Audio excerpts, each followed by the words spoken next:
Man, this year's been a mess. Well, hopefully, let's see how next month suits out for me. Not really worse than anything else that's been going on at the moment. Okay, let's see what I have. Oh, okay, sure. All right. What? Well, that's just not good at all. Hope yours works out better. Hey Tarot fans, welcome to another edition of Blue Sicx Tarot. I'm your fantastic host Blue Sicx. Thank you very much for watching. Now, I'll now be doing a series of short videos doing readings for every zodiac sign. Because at the moment we've not had the best year, so I thought I'd do short readings to cover January. Just because got to start the year somehow, so I thought do this. Hope you'll all enjoy. Please don't forget to like, share and subscribe, and also follow me in the social medias. And we are this close to hitting 500 subscribers, so if you feel the need, please do subscribe and leave a comment. We always try and like to read the comments. And with that out of the way, roll on the intro.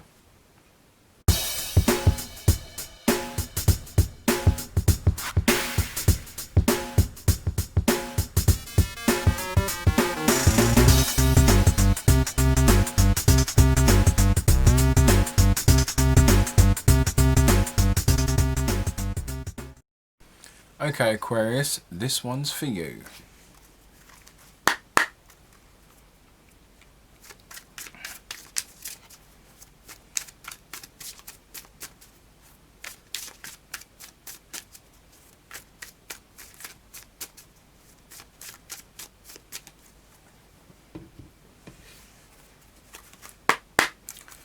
And nice little oracle deck as well.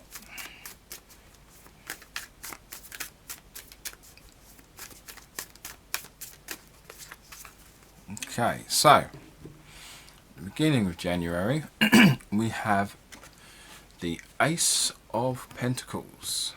So focus there for a minute. The Ace of Pentacles.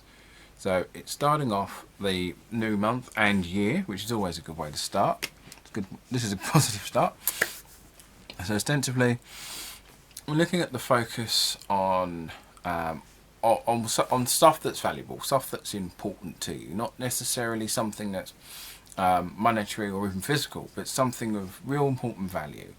And you're starting off the month / year with the sense of what's really important and what you kind of want to focus on and build up from. Consider the pentacle as a seed. Essentially, pentacles are representative of earth, so this feels more like the idea of a new seed that you want to plant, putting it in, and then putting it in the soil, and then letting it grow. So, the middle of the month, we are looking at the Page of Pentacles. I know, shock. I'm very intrigued to see what the last card's going to be. Yeah, so this is about, so in the middle of the month, it's you now have a better idea on what it is you want to focus on and build up on. And now it's kind of the case of, here is the thing of value. Here is the thing I value. I said it could be like a person, it could be a particular situation, a job, a hobby, or something in a creative sense. But it's a case of this is something that's important. And this card is basically saying, I'm now going to focus on this a bit and ostensibly invest in this. In this.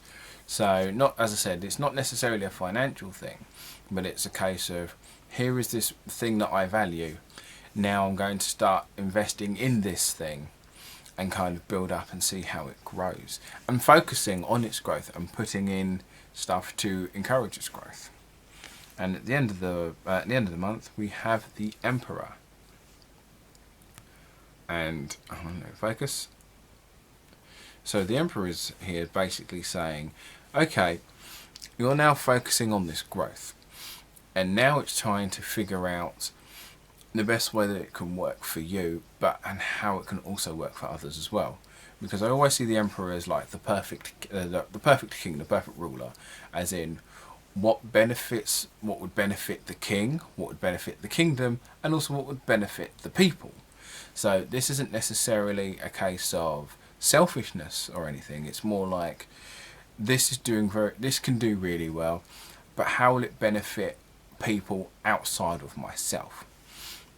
And that way it's also a good way to kind of show other people so other people can also see its value.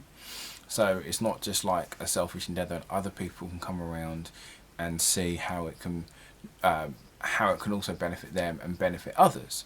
So it's also showing people that it's not purely a selfish thing, or even like a ridiculous thing, because sometimes we put value on things that aren't necessarily that important, but this is kind of demonstrating to people that it is not only important, but it's something that can help others as well as just something you're just focusing on.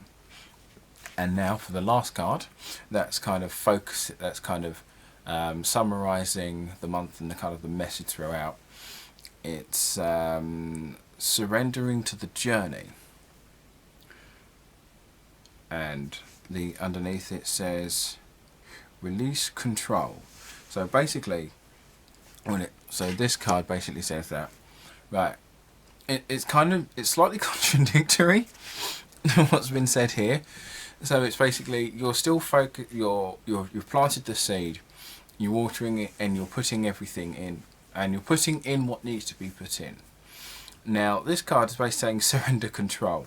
So it's basically enjoy the journey this is taking you on.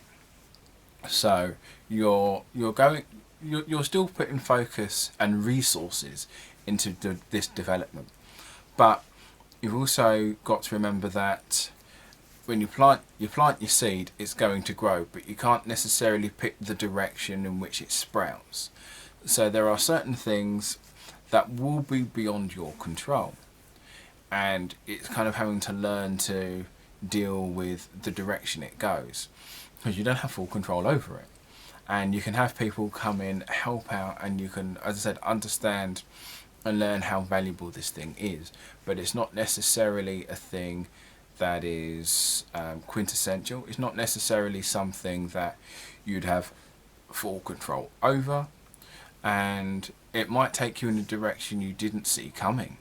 So you might realize that let's say you want to learn how to drive, and so this time you decide, right, I'm going to start learning to drive, and next thing you know, whilst you're learning to drive, you then realize, well, actually, whilst I'm learning to drive, there is this place I've always been meaning to visit. And then you learn to drive, which then realizes I can now go here more often. And then the journey isn't about learning to drive, but it's about focusing on where this driving can take you, I guess, literally.